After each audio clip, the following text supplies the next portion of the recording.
नमस्कार. मानदेश भूषण यूट्यूब चॅनलमध्ये सर्वप्रथम आपले सर्वांचे स्वागत. आज आपण सातारा जिल्ह्यातील मान तालुक्यातील मोही गावच्या हद्दीत असलेल्या कदम वस्तीमध्ये आलेलो आहे. आपण जे चित्र बघत आहात ते कदम वस्ती येथील आहे. मोही गावच्या हद्दीत असलेल्या आणि वार्ड क्रमांक 1 मध्ये कदम वस्ती ही येते. खरं तर कदम वस्ती म्हटलं की थोडीफार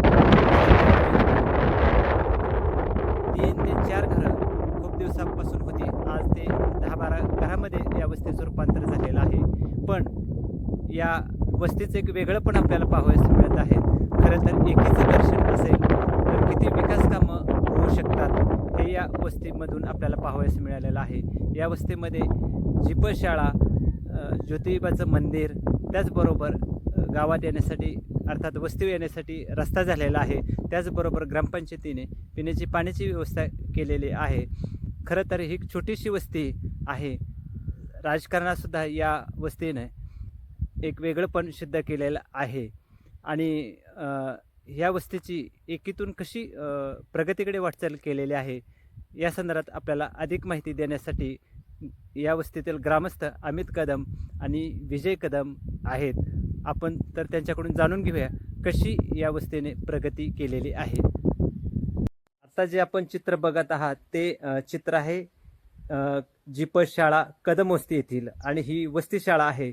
तर या वस्ती शाळेची निर्मिती कशी झाली हे आपण जाणून घेणार आहोत. वस्ती शाळे येथील कदम वस्ती येथील ग्रामस्थ आपल्यासोबत आहेत अमित कदम आणि विजय कदम. अमितजी, या शाळेची निर्मिती केव्हा झाली आणि कशी झाली? नमस्कार.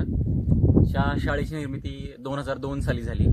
आता आपण ज्या जागेमध्ये उभं राहिलो ते पाठीमागं जर तुम्ही माझ्या बघचाल तर ही पूर्ण जे असे दगडमाळ वगैरे जे दिसते अशा प्रकारची ही पूर्ण सगळी जमीन होती. त्या डोंगराच्या पलीकडे डंगीरवाडी म्हणून गाव आहे. साधारणतः 3 किलोमीटर गाव आहे इकडनं. तर इकडच्या लोकांना म्हणजे मुलांना शाळेला तिकडे चालत जायला लागायचं 3 किलोमीटर. मग ज्या वेळेला वस्ती शाळा महाराष्ट्र शासनाची योजना चालू होती त्यावेळेला आमच्यातल्या लोकांनी विचार केला की आपल्या मुलांना म्हणजे ओढ्यातून खराब रस्ता असताना एवढ्या लांब चालत जावं लागतंय, तर आपण आपल्या इथंच का जागेत कोणीतरी एक जण जागा देईल, आपण त्याच्यातून शाळा आपली इथं उभारू शकतो. तर मग सगळ्यांनी विचार केल्यानंतर आपल्या लोकांनी इथे शाळा घेतली. मग शाळा घेतल्यानंतर शाळेचं बांधकाम साधारणतः वर्षभरामध्ये पूर्ण झालं. जसं की आता तुम्ही माझ्या पाठीमागे इकडे पाहसाल हे स्वयंपाकगृह केलं, स्वच्छतागृह केलं, हे पिण्याच्या पाण्याची सोय केली. शाळेला थोडंसं मुलांना खेळण्यासाठी मैदानाची वगैरे सुविधा झाली. आता जेव्हा 2002ला शाळा झाली आपल्या इथं, तर 2002 पासून ते आता 2024 आहे. ह्या साधारणतः 22 वर्षामध्ये इथं बरेच शिक्षक म्हणजे आले, बदली होऊन गेले. भरपूर शिक्षक आपले आले आणि सेवानिवृत्तीच्या ह्याच्यानुसार त्यांच्या कार्यकाळामध्ये त्यांनी भरपूर चांगलं कार्य केलं आणि चांगले विद्यार्थी घडवले. आता आपल्या वस्तीचंच बोलायचं झालं तर आपल्या इकडं अभियांत्रिकेमध्ये काही विद्यार्थ्यांनी शिक्षण घेतलं, त्यातून आता ते काही सर्व्हिस करतायत. आता काही लोक व्यवसायामध्ये आहेत, काही लोक सैन्यामध्ये आहेत. आणि आता आपल्या इकडे चालूला 2 जे शिक्षक आहेत, गायकवाड सर आणि मोरे मॅडम, त्यांचं पण विद्यार्थ्यांना चांगलं उत्तम मार्गदर्शन लाभतंय. आणि त्यांचा पण आता सध्या म्हणजे असा प्रयत्न चालू आहे की आपली शाळा बाकीच्या शाळेच्या धर्तीवरती कशा प्रकारे डिजिटल करता येईल, तो एक चांगल्या प्रकारे प्रयत्न आहे. आणि विद्यार्थ्यांची संख्या कशी वाढवता येईल. आता जर रिसेंटली तुम्हाला एक आपल्या शाळेबद्दलचा एक तुम्हाला मी एक इन्सिडेंट सांगतो. पाठीमागच्या 2-3 महिन्यापूर्वी आपले जे आता सुनीता मॅडम मोरे मॅडम जे आहेत तिकडं आणि शशिकांत गायकवाड सर आहेत, त्यांनी एक असा प्रस्ताव ठेवला होता की आपल्याला शाळेचं रंगकाम करायचं आहे, जेणेकरून विद्यार्थ्यांना पण गोडी निर्माण होईल की आपल्या शाळेवरती जर वेगवेगळ्या प्रकारची चित्र असतील, जसं की आता तुम्ही हे व्हिडिओ म्हणजे पाहताय व्हिडिओमध्ये, तर ह्या गोष्टी वेगवेगळ्या प्रकारे जर दाखवल्या आपण तर त्या मुलांना पण जरा थोडं शिकायला जरा चांगला छंद निर्माण होईल. मग हा त्या दोघांनी प्रस्ताव आपल्या लोकांच्या समोर ठेवला. तर लोकांनी एक लगेच तत्परता दाखवली की बाबा शिक्षक लोक काहीतरी चांगले करतात तर आपण पण ह्याच्यामध्ये सहभागी झालं पाहिजे. फुलना फुलाची पाकळी देऊन आपण पण त्यांना मदत केली पाहिजे. तर मग हे आता शाळेची काय मदत असेल किंवा लोकवर्गण काय असेल त्याच्यातून हे आत्ताच कलरचं पण काम पूर्ण झालेलं आहे. आणि आम्हाला एक विश्वास वाटतो ह्या 2 सरांच्या बाबतीत की बाबा ही जी आता काही देशाचं काय भवितव्य आहे, जी आपली लहान मुलं आहेत त्यांना घडवण्यासाठी ह्यांचा सध्या मोलाचा वाटा राहिलेला आहे ह्याच्यामध्ये.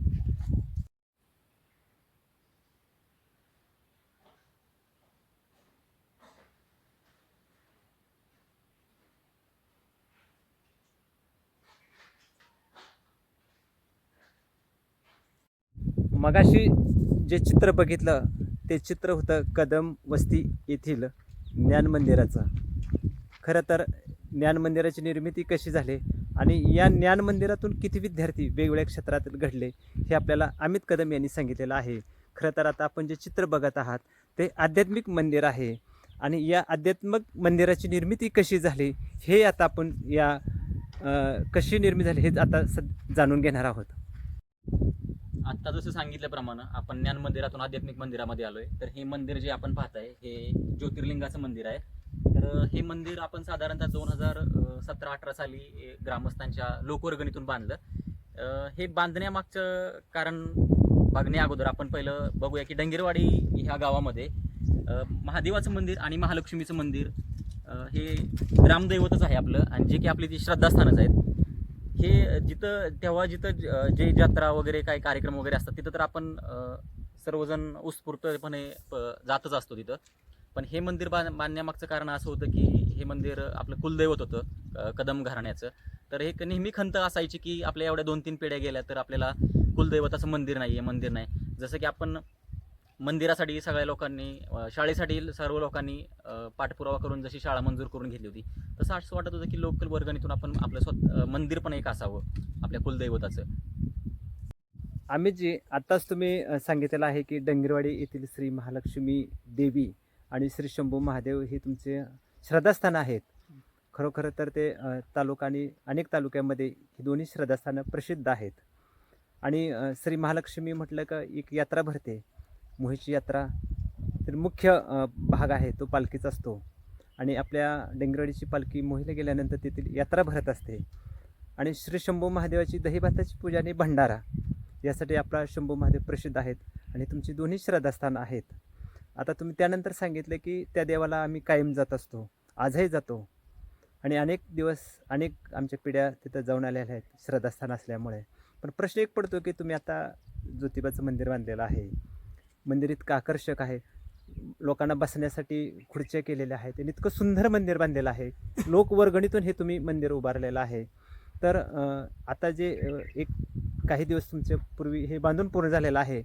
पण जसं वेगवेगळ्या ठिकाणी मंदिर म्हटलं की यात्रेचा प्रश्न येतो, तर अशी यात्रा तुमचा भरवण्याचा विचार आहे का? जसं की मी तुम्हाला पाठीमागे सांगितल्याप्रमाणे आपण मंदिराची स्थापना साधारणतः 2017-18 साली केली.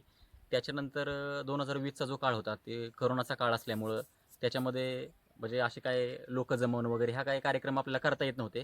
पण त्याच्या अगोदर आपण फक्त मूर्ती स्थापनेचा कार्यक्रम केला होता आणि हे मंदिर जे आपण उभारलं ते हे लोकवर्गणीतून उभारलं आहे. त्याच्यानंतर आपण पाठीमागच्या वर्षी श्रावण महिन्यामध्ये कलशरोहणचा कार्यक्रम केला आणि आता आपण भविष्यात म्हणजे सर्वांचा तसा विचार पण झालेला आहे की आपण चैत्र महिन्यामध्ये ज्योतिबाचा भंडारा म्हणा किंवा जो काही कार्यक्रम असेल तो इथून पुढे दरवर्षी साजरा करायचा.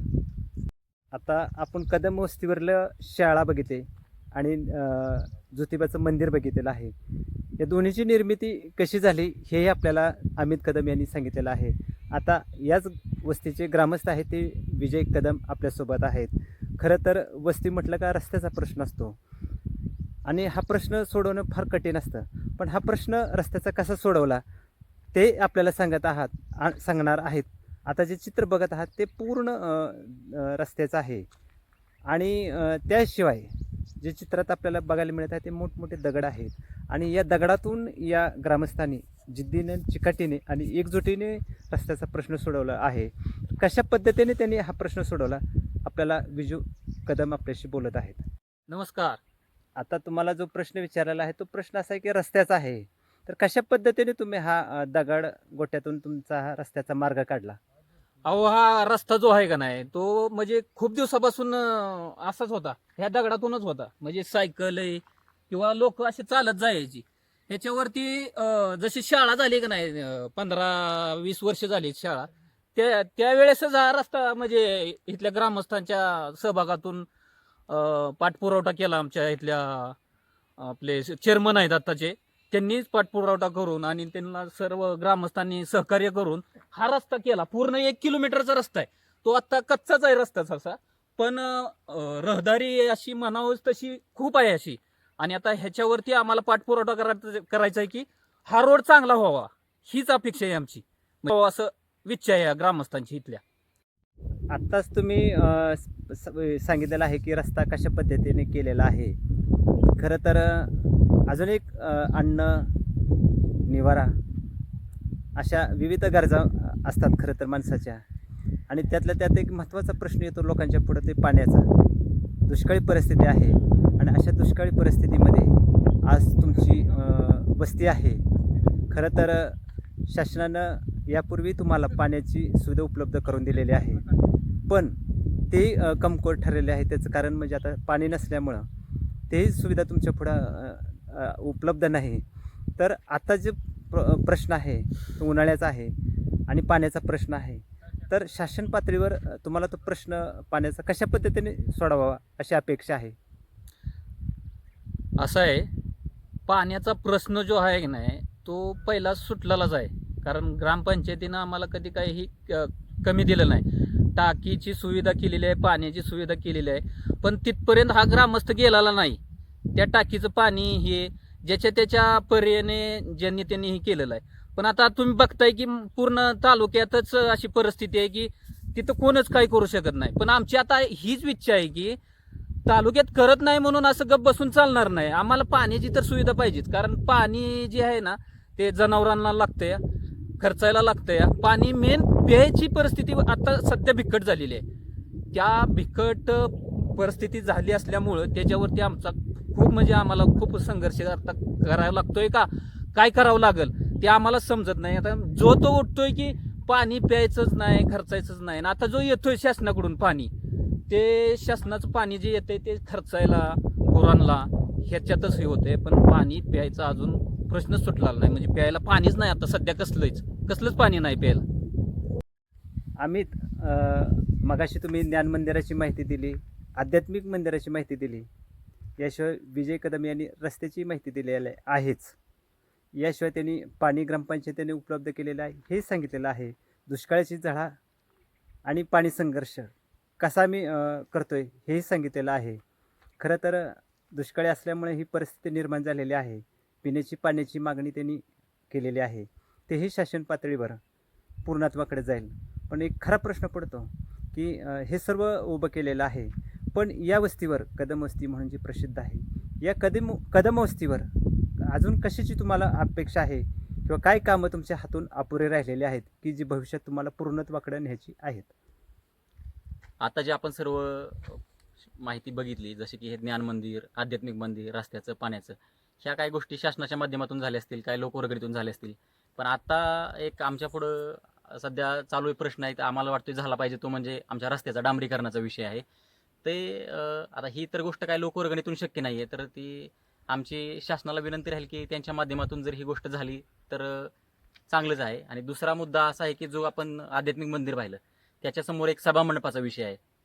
त्याच्यासाठी पण आमची शासनाकडे विनंती राहील की झालं तर ते अतिउत्तमच आहे, नाही झालं तरी पण जसं आम्ही मंदिर उभा केलंय तसं आम्ही ते सभामंडप पण लोकवर्गणीतून लवकरच उभा करण्याचा प्रयत्न करू. आपण जे चित्र बघितलेलं आहे ते चित्र आहे कदम वस्तीवरलं. आणि खरं तर आता जे चित्र बघत आहात हे डोंगराळ भागातील हे कदम वस्ती आहे. आणि या कदम वस्तीनं जे काम केलेले आहे, विकासाची कामं केलेली आहेत, हे सर्व आपण पाहिलेले आहेत. आणि या वस्तीवरील एक दुर्मिळ एक गोष्ट शिकण्यासारखी आहे, ती म्हणजे एकतेचं दर्शन. विकासाची कामं करत असताना कसं एकतेचं दर्शन एका मनानं, एका दिलानं यावं आणि ती कामं करून घ्यावीत, हा एक आपल्याला शिकण्यासारखा विषय आहे. आणि या शाळेतली मुलं, खरं तर 20 वर्ष झालेली आहेत साधारण ह्या शाळेला, पण या शाळेतील मुलं आज वेगवेगळ्या क्षेत्रात चमकत आहेत. त्याचबरोबर ही वस्ती आहे, खरं तर या वस्तीचा मुख्य व्यवसाय आहे तो शेती. आणि शेतीला जोडधंदा म्हणून ते दुग्ध व्यवसाय करत आहेत. आणि या व्यवसायाला जोड देत त्यांनी जे वेगवेगळ्या क्षेत्रात केलेलं काम आहे खरोखरच एक प्रेरणादायक आहे. राजकारण असो, समाजकारण असो, अशा वेगवेगळ्या क्षेत्रातसुद्धा ही वस्ती कमी नाही. प्रत्येक ठिकाणी एका मनाने येणाऱ्या माणसांनी केलेलं कार्य हे सर्व प्रेरणादायक आहे. अमित कदम, विजय कदम यांनी मानदेश भूषणला दिलेली माहिती खरोखरच सर्वांसाठी एक आदर्श ठरलेली आहे. आणि हाच आदर्श या वस्तीतून घेण्यासारखा आहे. अमित कदम आणि विजय कदम यांनी मानदेश भूषणला दिलखुलासपणे माहिती दिली त्याबद्दल त्यांना धन्यवाद.